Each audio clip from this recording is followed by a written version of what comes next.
Hello, everyone, and welcome back to our Thursday class on Moments with Jesus. If you got the previous two classes, you realize that for the final 6 lessons in our Thursday class, we are looking to the Gospels, but instead of looking just at the teachings of Jesus, we're looking at what we are calling moments with Jesus.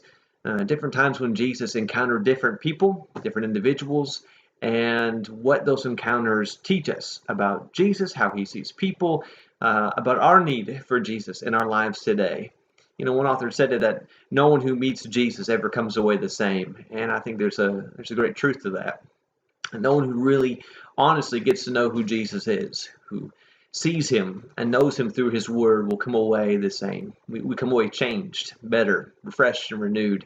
And that's what we're seeing through these encounters.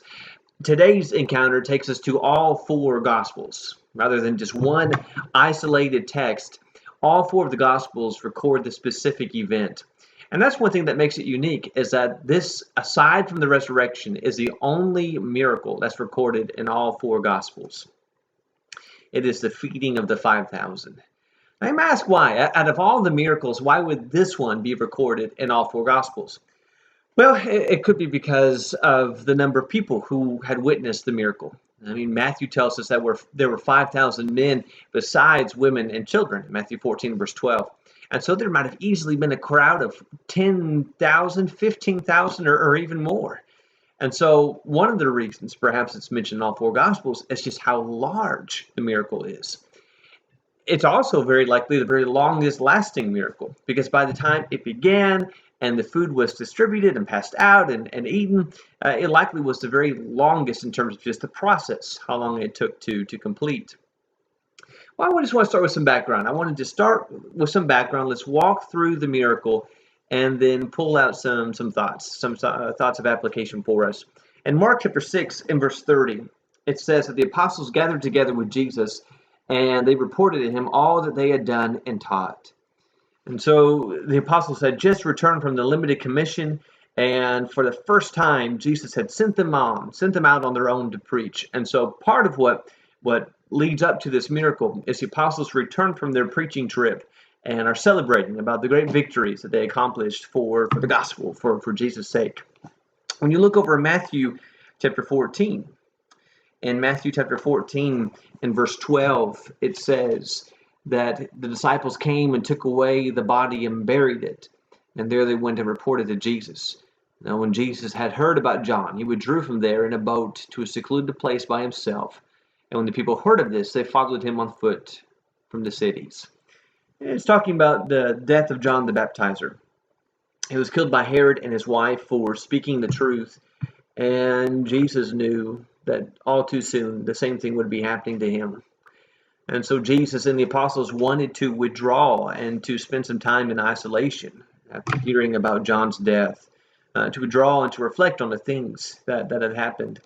But in John's account, in John chapter 6, beginning in verse 1, John 6 and verse 1, it says, "After these things, Jesus went away to the other side of the Sea of Galilee, or Tiberias. A large crowd followed him because they saw the signs which he was performing on those who were sick." And so a large crowd sees them traveling, and they follow them on land to the other side.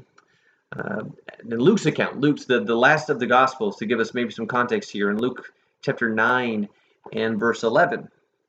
Luke 9 and verse 11, it says that the crowds were aware of this, of Jesus' travel, and they followed him, and welcoming them, he began speaking to them about the kingdom of God and curing all those who had need of healing. And it says in verse 12, "Now the day was ending, and the 12 came to him and said, 'Send the crowd away, that they may go into the surrounding villages and countryside and find lodging and get something to eat.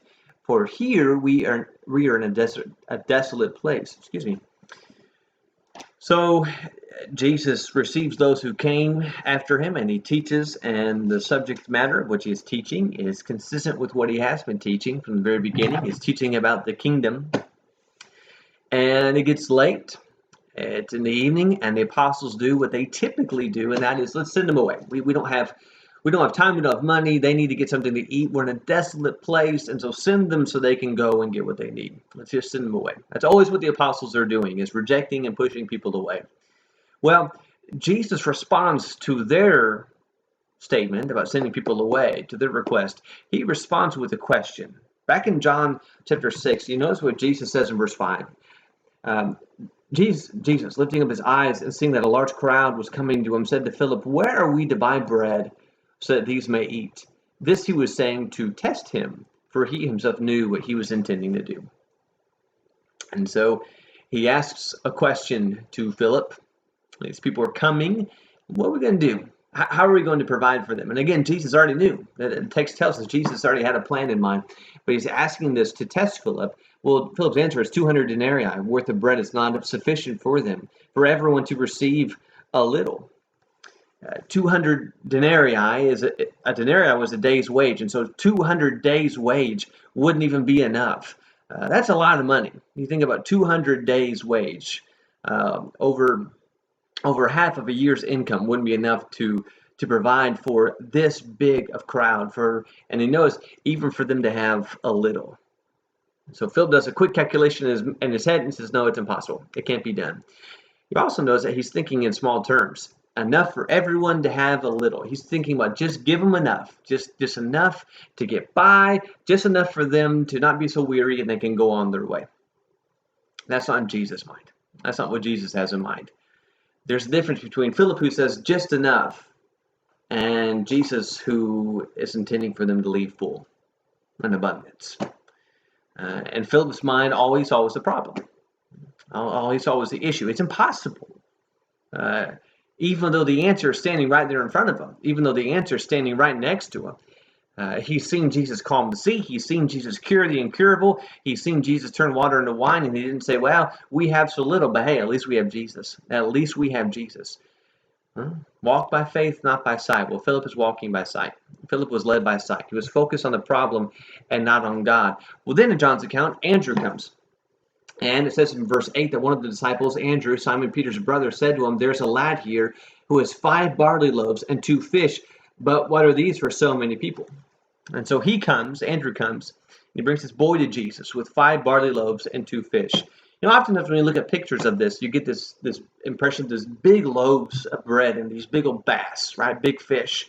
But that's not the accurate picture here. The barley loaves would have been like small crackers or wafers. And the fish would have been more like dried up sardines. It was a poor man's meal. It's a little boy has it. He wouldn't have a big basket full of food. The boy has a poor man's meal. And Andrew's question is again right in line with what Philip is thinking. How could something so small possibly help and fill a need that is so great, so large? But then Jesus begins.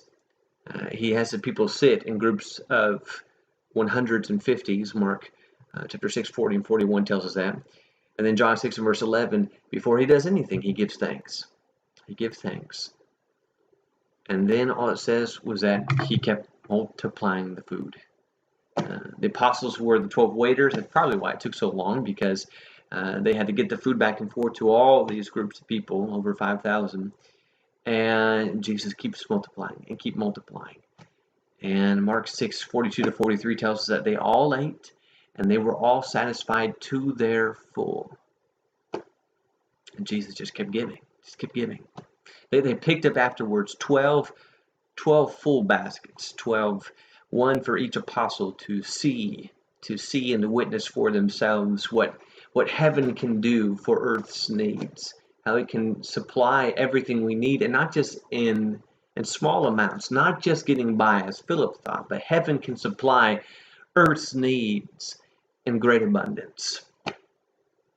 And so one of the more powerful lessons, applications from this parable is this: Jesus, the Son of God, when touched with compassion, he completely satisfies man's needs.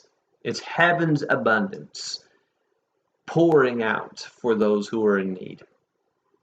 You know, there's a phrase we find through the New Testament that talks about how there is abundance of satisfaction in Christ. It's this phrase of sufficiency. You know, just turn over to Second Corinthians chapter 9. You'll find that thought 2 times in 2 Corinthians of this all-sufficient Jesus. 2 Corinthians chapter 9 and verse 8 It says that God is able to make all grace abound to you, so that you, having all sufficiency in everything, you may have an abundance for every good deed. See what he's saying there? You have an abundance. You have everything you need in full supply. You're not going to be lacking anything. 2 Corinthians chapter 3 says about the same thing. In 2 Corinthians chapter 3 and then verse 5. He says that we are adequate in ourselves, not that we are adequate in ourselves to consider anything as coming from ourselves, but our adequacy, or some versions will say our sufficiency, is from God. All that we have and all that we need comes from God. And that's our Jesus. Jesus provides what we need in full abundance. When you think of what Paul wrote in Colossians chapter 1 about Jesus and the position of Jesus, the all-sufficiency of Jesus, how he was saying in Colossians 1 and verse 16 that by him all things were created, both in heavens and on earth, visible and invisible, whether thrones or dominions or rulers or authorities, all things have been created through him and for him. He is before all things, and in him all things hold together. He is also the head of the body, the church, and he is the beginning of the firstborn of the dead, so that he himself will come to have first place in everything. For it was the Father's good pleasure for all the fullness to dwell in him, and through him to reconcile all things to himself, having made peace through the cross, through the blood of the cross. Through him, I say, whether things on earth or things in heaven. It's a rich passage. But all in here, you see Paul describing the all-sufficiency of Jesus, how he is our creator and sustainer, offering an abundance of purpose. Christ is the one who has made all things by his voice and by his power, by his will. He is the reason for all things. Paul's describing here. He's the one who holds all things together. And so the big questions we ask, like, why am I here, and what am I supposed to do here? What is my purpose and meaning in life? There are people who are hungry for that answer, who are hungry for that truth. They're desperate for purpose, trying to figure it out, their identity. Who am I? And so they grasp for it in money and in work and in relationships. But here's the thing, who better knows the purpose of a watch than the watchmaker? Who better knows the purpose of a car than the car designer? Who can provide a fulfilling confidence of why we are here, the reason for our existence, more than the one who created us? And so in Jesus, there is an abundance of purpose because he is our creator, as Paul says here. That Jesus is the source of truth, and so there's an abundance of knowledge. Today we live in a world that's starving for truth. We just live in an age where it's so vastly full of fake news, false news, skewed news, biased news. We're drowning in information, but we're starving for absolute, concrete truth. But in Jesus, there's heaven's wisdom. There's perfect insight. There is a truth that is untainted by bias or lies. It's a truth that Jesus himself would say is liberating. You will know the truth, and the truth will set you free. And so for those who are desperate for real, genuine truth, Jesus provides it, sustains us completely with an abundance of truth. Paul talks about in verse 20 how he is our Savior and our Redeemer, able to offer an abundance of forgiveness. And that may be somebody. Do you know anyone who's desperate for a second chance? Anyone who's looking for someone to give them another opportunity? Someone who is looking at the choices in their lives and the mistakes they've made and wondering if it's too late for them. Is it too late for me to be forgiven? Is it too late for a second chance? Is there anyone who would let me redeem my past mistakes and to find a better, brighter future? Because for so many in the world, that doesn't happen. You know, the job, if you make a mistake, you're fired. In schools, you're expelled. Out in the world, if you make a mistake, oftentimes you're penalized or thrown in prison. But not with God, not with Christ. With Jesus, there is forgiveness, and not just for what we might call the smaller offenses. Jesus died for all sins for all men, and there's an abundance of grace and mercy found through the blood of Jesus. And then Paul describes in chapter 1 and verse 19, it was the Father's good pleasure for all the fullness to dwell in him. The fullness. We might call that abundant living.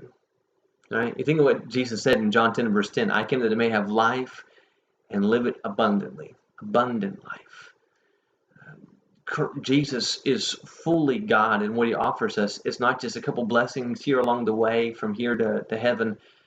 He offers us abundant life, a life where we can mature and grow and be made complete, be more like him, that we can rise to new heights, that we can be used for his amazing purposes and his will. It is life the way it was meant to be, life to its fullest, and that is found in abundance in Jesus. And so to me, when you look at the parable of, or I'm sorry, the miracle of Jesus feeding the 5,000, it's just a reminder that in Jesus there is abundance. There is more than enough in Jesus. But to find that all satisfying life, to find that source of all satisfying blessings and purpose and meaning, you've got to look in Jesus. You've got to turn to Jesus. The people in John 6, after being fed through a miraculous meal, they came back to Jesus in John 6:26, and they wanted more. They wanted more food. And Jesus didn't come. Jesus didn't give it to them, because Jesus didn't come to end world hunger. He came to end spiritual hunger. He came to the end to satisfy the real need. And so Jesus' answer to those people in John chapter 6, verse 27 is, don't seek for the bread that perishes. Seek for the one that lasts. And so in a world that's starving for truth and starving for hope and starving for grace, and Jesus, it's not that there's just enough. In Jesus, there is more than enough. The question, after wrestling with this miracle and what Jesus is showing the people, what he's showing the apostles, and then what he's showing for us today is, where am I seeking the satisfaction of my hunger? Am I like the masses who are coming desperate just for bread? Bread that will stale, bread that will go through our bodies and provide the energy, what we need for just a small moment? Or am I seeking the things that really last, that really sustain? The path to confronting these issues in our lives, the short sustaining bursts of purpose and meaning and happiness, all of that's wrapped up in the subject of idolatry. We're looking for the satisfaction of our greatest needs, not in the Creator, but in the creation. We're looking for the satisfaction, for the fulfilling of things we really do need, but we're not looking to it from God. Jeremiah chapter 14 and verse 22 asks a question. It's a great question, and it's a question for us worth asking. In Jeremiah 14 verse 22, it says, are there any among the idols of the nations who give rain, or can the heavens grant showers? It's a good question, isn't it? We might ask it this way, if Jeremiah were preaching in today's time. Is there any amount of money that can provide lasting happiness? $1 million, $2 million, $3 million? Is there any amount of TV watching that can bring real fulfillment? You've watched this show and you've seen all the seasons, you caught the grand finale, and you just feel like, man, my life is forever lastingly fulfilled because I watched this show. Because oftentimes what happens is you end the show and then you go to something else. You want to watch a different show because it doesn't really sustain you, fulfill you for a long term. Is there any sporting event that can provide a real sense of satisfaction, forever satisfied? You've been to the championship game and your team was undefeated all the way through and they won the championship. Well, will that satisfy you forever? Or will it bring a sense of great victory and happiness for that year, and then the next year your team loses the first game? The next year your team tanks it, doesn't even make it to the championship, doesn't even make it to the playoffs. What happens then? What happens to that lifelong lasting satisfaction? Well, it's not found in sports. Is there any advancement in my work that will justify me giving my life to it? An absent father, an absent husband, an absent mother, an absent wife, because I've been trying to fill my life with a certain role or position? You might ask, is there any website, is there any video watching, immoral thing that I could click on and watch that would be worth the cost of my marriage, that is worth the equivalent of, or the equivalent and worth of decades of trust. In order for me to watch this thing, to watch this video, to watch this movie, to be involved in these immoral things which so often capture the hearts of people and the minds of people, is worth it. Is it worth the cost? Really, the question, ultimately the question here is there anything in the world, in this world here, that can equal the value of our soul? And the answer is no. No. Even the good things that God has given us in life, our marriages and our families and our relationships, none of it was meant to take the place of God. And so to finish that phrase from Jeremiah chapter 14, verse 22, he asks, can the heavens grant showers? Can the idols of the nation give rain? And says, is it not you, O Lord our God? Therefore we hope in you, for you are the one who has done these great things. No, it's in God. God causes the rain to fall. God is the one who provides our needs, the satisfaction of our greatest needs, in full and complete abundance. Far too often we look to the world to satisfy our desires, and just like physical bread, they satisfy for a moment, but it's not lasting. But I want you to think about this. I want to put up a contrast for you. Think about in Luke 15, verse 17, that parable of the prodigal son. When he came to his senses, he said, how many of my father's hired men have more than enough, but I am dying here in hunger? Now think about that. Here he is out on his own in the world, and he's dying from hunger. And he remembers with the Father, there's more than enough. The servants are completely satisfied. I mean, I wonder how many people come to that moment in their life when they realize, I've been chasing meaning and worth and importance and safety and security, wanting that sense of real safety. I've been chasing it in the world and I'm not finding it. I'm starving. Here I am starving. But I look to the Word, and I look to the people who follow those, the servants of the King. And it seems like they're satisfied. God's people don't live in fear. God's people don't plunge in self depreciation. That they don't crumble and worry. They're satisfied. They're satisfied. Because with the Father there is more than enough. Where are you seeking your full? Jesus was approached by a crowd of over 5,000 people. And in that moment, he showed the world where the real source of abundance is found. And it's not here. It's not found in the world. It's not found here on earth. It's found in the King.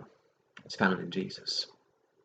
So if you find yourself desperate these days, looking for something, looking for peace or for contentment or looking for purpose or meaning, it feels like you're just starving, maybe the answer is you've been looking in the wrong place.